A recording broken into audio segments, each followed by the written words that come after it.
सबसे पहले हम बात करेंगे कैपिंग की। अब ये कैपिंग में जैसा कि आप फोटो में देख पा रहे हैं, ये डिफरेंट टाइप्स की फ़ोटो लगी हैं, ठीक है। अब कैपिंग होता क्या है?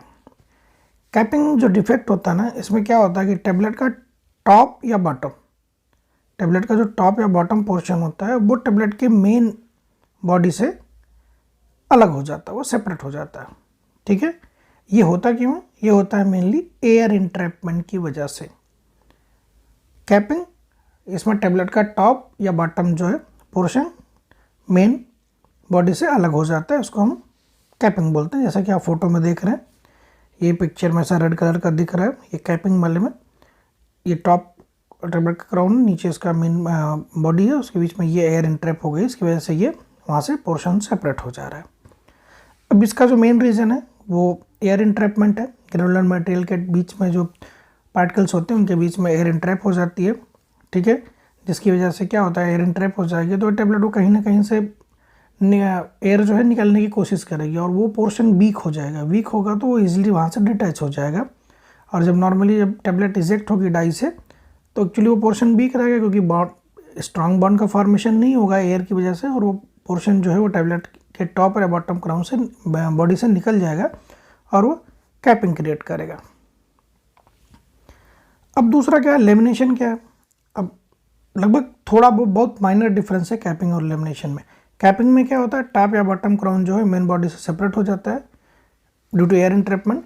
अब लेमिनेशन में क्या होगा, लेमिनेशन में ऐसा होगा कि जो टैबलेट्स होगी ना वो 2 या 2 से ज़्यादा लेयर्स में डिवाइड हो जाएगी, ठीक है, या सेपरेट हो जाएगी। कैपिंग में मेन बॉडी से टॉप या बॉटम पोर्शन अलग होता है, बट लेमिनेशन में क्या होगा कि टैबलेट ही 2 पार्ट में स्प्लिट हो जाएगी या सेपरेट हो जाएगी। ये भी मेनली एयर इंट्रैपमेंट की वजह से होता है। अब ये बहुत ज़्यादा कैपिंग से सिमिलर होता है, बहुत माइनर डिफरेंस होता है, क्योंकि कैपिंग क्या होता है, मेन बॉडी से टॉप और बॉटम अलग होता है, इसमें टैबलेट जो है वो 2 पार्ट में डिवाइड हो सेपरेट हो जाती है। अब हम लोग इसके कॉज और रेमेडीज़ के बारे में बात करते हैं कि क्यों होता है और इसके रेमेडीज़ क्या है। तो जैसा पहला है, large amount of fines in granulation. अगर फाइन्स बहुत ज़्यादा है तो उस केस में कैपिंग या लेमिनेशन का प्रॉब्लम आएगा। तो इसका रेमेडीज़ क्या है कि हमको जो फाइन्स की क्वांटिटी है उसको रिड्यूस करनी है, ठीक है, कि हम जो उसमें ग्रेनुलर मटेरियल रखना है। ज़्यादा फाइन्स होगा तो हमारा वो कैपिंग या लेमिनेशन क्रिएट करेगा।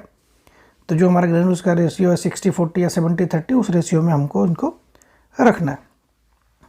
अब दूसरा रीज़न क्या है, एक्सेसिव ड्राई ग्रेनुलेशन। अगर ग्रेनुलेशन जो होगा वो बहुत ज़्यादा ड्राई हो जाएगा, ड्राई हो जाएगा मतलब उसमें मॉइस्चर कंटेंट कम होगा, तो उस केस में कैपिंग या लेमिनेशन की प्रॉब्लम आएगी। तो इस केस में या तो हम उसमें मॉइस्चर ऐड कर सकते हैं या फिर हाइग्रोस्कोपिक सब्सटेंस ऐड कर सकते हैं, जैसे मिथाइल सेलुलोज या सॉर्बिटॉल, या फिर हम उसको प्रॉपर ड्राई करें और उसको ड्राइंग को ऑप्टिमाइज़ करें, एक लिमिट डिसाइड करें कि ना तो वो ज़्यादा ओवर ड्राई होगा या फिर वो ज़्यादा ना तो उसमें मॉइस्चर रहेगा। अब जैसे ये मटेरियल ऐड करने का रेमेडीज़ में जो ऑप्शन है ये एक्चुअली रेगुलेटेड यूनिट्स में नहीं होता है। रेगुलेटेड यूनिट्स में रीप्रोसेसिंग अलाउ नहीं है, आप वहाँ पे फार्मूलेशन के साथ कुछ भी छेड़छाड़ नहीं कर सकते। ये डोमेस्टिक के केस में होता है। इस केस में हमको जो भी रेमेडीज़ करनी है वो हमको मशीन या जो भी सेटिंग से रिलेटेड है वो हम कर सकते हैं, बट फार्मूलेशन से हम उसमें कोई भी छेड़छाड़ नहीं कर सकते। अगला क्या, इनसफिशिएंट अमाउंट ऑफ बाइंडर। अगर मेरा बाइंडर जो होगा कम होगा, अगर बाइंडर मेरा कम होगा या इनसफिशिएंट होगा तो क्या होगा, ग्रेनुलेशन मेरा वीक होगा, कमज़ोर होगा, जो ग्रेनुल्स बनेंगे वो कमज़ोर होंगे। तो इस केस में हमको क्या करना है, हमको जो बाइंडर का कंसंट्रेशन बढ़ाना है, या फिर जैसे ड्राई बाइंडर है, प्रीजेलेटिनाइज स्टार्च है, गम अकेसिया है, पाउडर्ड सॉर्बिटॉल है, इनको ऐड कर सकते हैं, या फिर मजबूत जो है स्ट्रॉन्ग बाइंडर को हम लोग यूज करें।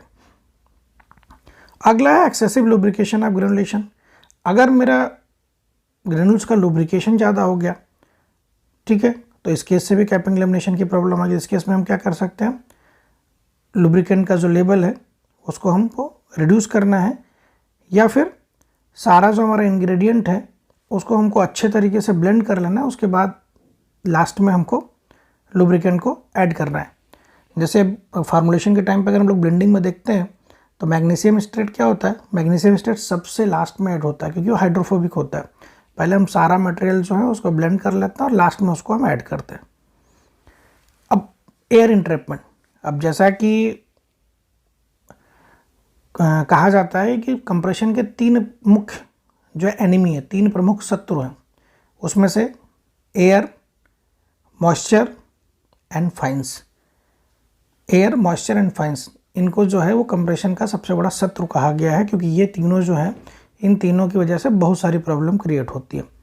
अगर एयर इंट्रैपमेंट है तो उसको कैसे रिमूव करेंगे? अब इसमें क्या है कि हम पंच की कप डेप्थ को रिड्यूस करेंगे। कप डेप्थ क्या होती है? कप डेप्थ होती है actual length minus working length equal to cup depth. अगर कप डेप्थ ज़्यादा होगी तो वो पोर्शन ज़्यादा डीप होगा और उसमें से एयर रिमूव नहीं होगी, ठीक है। इसलिए हम लोग क्या करते हैं, उस केस में हम लोग कप डेप्थ को रिड्यूस करते हैं। उसके बाद क्या, हम जो हमारा कंप्रेशन जो है ना उसको हम थोड़ा सा ऊपर लेते हैं डाई में, जिससे कि हमारा एयर इजीली रिमूव हो सके। प्रेस की स्पीड को कम करते हैं, मशीन की स्पीड को कम करते हैं। कम करेंगे तो क्या होगा, मेरा डुअल टाइम बढ़ेगा। डुअल टाइम क्या होता है? The length of time in which tablet is under pressure is called dual time. तो क्या होगा, स्पीड कम होगी तो हमारा जो पंच होगा वो ज़्यादा टाइम तक टेबलेट के कांटेक्ट में होगा और उसको ज़्यादा टाइम मिलेगा एयर को रिमूव करने के लिए। और अगला क्या कर सकते हैं हम लोग, प्री कंप्रेस ग्रेनुलेशन, जो कि आजकल मॉडर्न मशीनों में होता है। हम लोग कंप्रेशन को स्लाइड प्री कंप्रेस करके एयर को रिमूव कर सकते हैं।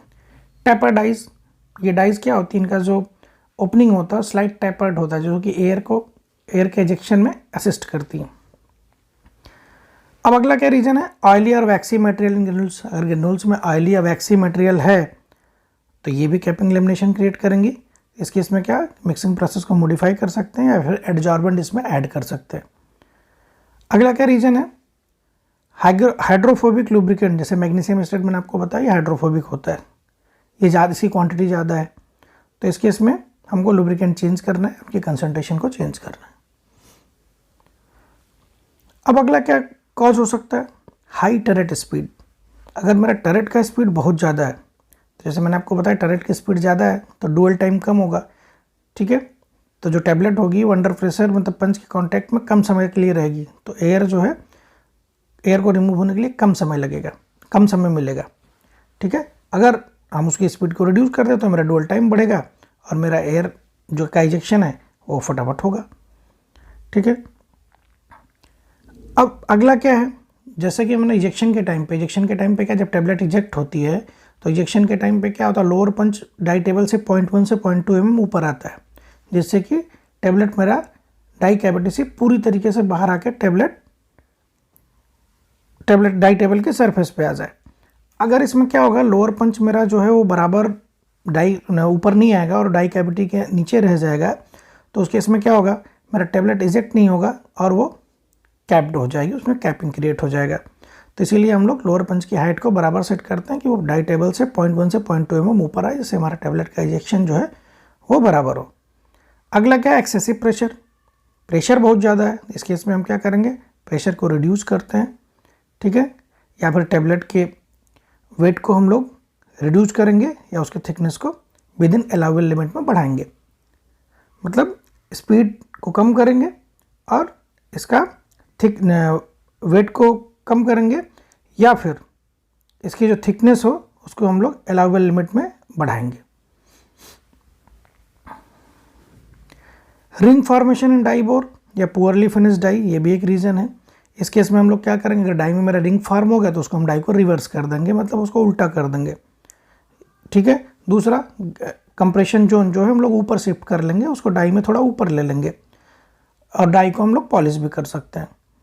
Incorrect adjustment of take off blade, जैसे मैंने आपको बताया, अगर टेक ऑफ ब्लेड जो होती है, जब टैबलेट इजेक्ट होती है तो इजेक्ट होकर जब डाई टेबल पे आती है, जो मूव करती है, तो टैबलेट टेक ऑफ प्लेट या टैबलेट स्क्रैपर होता है, जो कि टैबलेट को डिफ्लेक्ट करता है, वहाँ से उसको असिस्ट करता है एग्जिट रूट में जाने के लिए।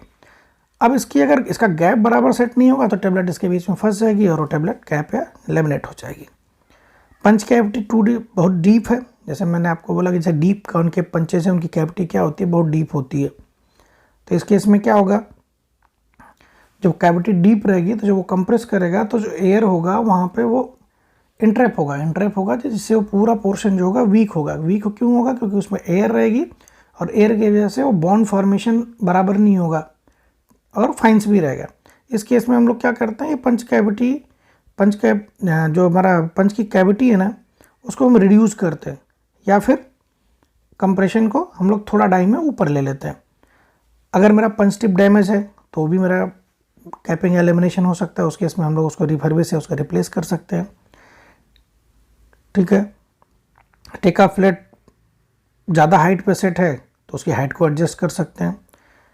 अब इसमें क्या होता है, कभी कभी टेबलेट क्या होती है, जैसे ही इजेक्ट होती है ना तो वो टेबलेट थोड़ा सा एक्सपेंड होती है, जैसे वो इजेक्ट हुई एक्सपेंड होगी तो उसके इसमें अगर तो क्या होगा, ये कैप लेमिनेट हो सकती है। इसलिए इसको टेपर डाई यूज़ करते हैं। टेपर डाई क्या करती है, इसके इजेक्शन को असिस्ट करती है, स्मूथ इजेक्शन करती है। अच्छा, एक रीजन है रैपिड डीकम्प्रेशन। ठीक है, तो इसमें हम लोग क्या कर सकते हैं कि प्री कंप्रेशन कर सकते हैं, फिर इसकी स्पीड को रिड्यूस कर सकते हैं और ठीक है एंड फाइनल कंप्रेशन फिर उसको भी हम लोग थोड़ा सा रिड्यूस कर सकते हैं। तो ये सारे रीजन और रेमेडीज थी कैपिंग और लेमिनेशन की।